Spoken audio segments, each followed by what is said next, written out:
You know what? I had such a nice evening. It's probably a great time to go watch a new movie. Oh yeah, there's that new Borderlands movie. Oh my god, what the fuck has such bad reviews? Okay, I guess we're going with this one.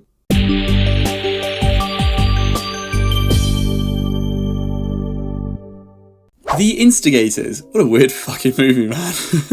The Instigators stars Matt Damon and Casey Affleck as it follows two robbers who must go on the run with the help of one of their therapists after a theft doesn't go as planned. It's an action comedy, maybe a bit light on both sides of that, but it's a light-hearted story of everything just going tits up. Our two main characters don't really have a clue what they're doing and the situation just goes from bad to worse. It's directed by Doug Liman, which might give better context when you know that he directed Edge of Tomorrow, but more recently, Roadhouse. Yeah, that oddball. And this film is kind of as weird as that one, albeit far less annoying and an overall much more enjoyable experience. And the key ingredient to why I can confidently say it's better is because of the pairing. It's set in Boston, so it feels like these guys are returning to their roots, but Matt Damon plays a man down on his luck, reaching the end of his tether despite his therapy sessions, and he's just wanting to pay off some debts. And Casey Affleck plays a mouthy ex-con looking to get an easy win after having just got out. Together, the pair largely work, with Casey Affleck being an annoying smartass with witty dialogue that works when bouncing off of Matt Damon's straight man act. I wouldn't say it's overly funny, but I did laugh out loud a few times, especially near the start of the movie, where I think the film is at its best. Speaking of which, it's not a long movie, like just over an hour and 40 I believe, but the pacing can sometimes be all over the place. It might be through intention, but we're built up in a couple of times to expect a fun finale act or a big payoff, and it just doesn't always deliver. The setup for the premise is fast though,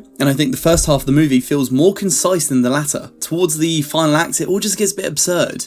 They just keep writing themselves into these corners and I was just never fully convinced on how they get out of them. It never really needed to escalate to that degree, especially as our main characters are supposed to be amateurs. We're never led to believe they're actually really capable of doing anything that happens here, and maybe luck is part of the humour, but it also makes it hard to buy sometimes. But looking outside of the main two, there's also a surprisingly large and impressive supporting cast here. Some used well and some a little bit more underutilised.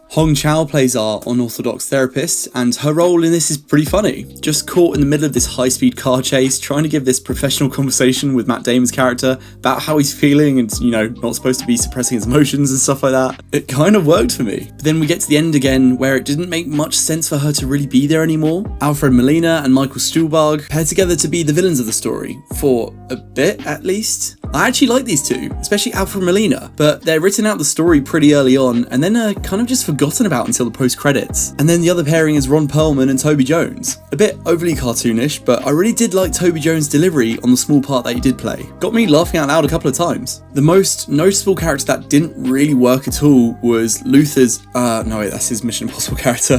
Ving Rhames' character, that's his name. God, they really wanted you to think that he was a badass, just like a serious threat. The movie tells you multiple times that he means business, but I mean, he's just too old for the role.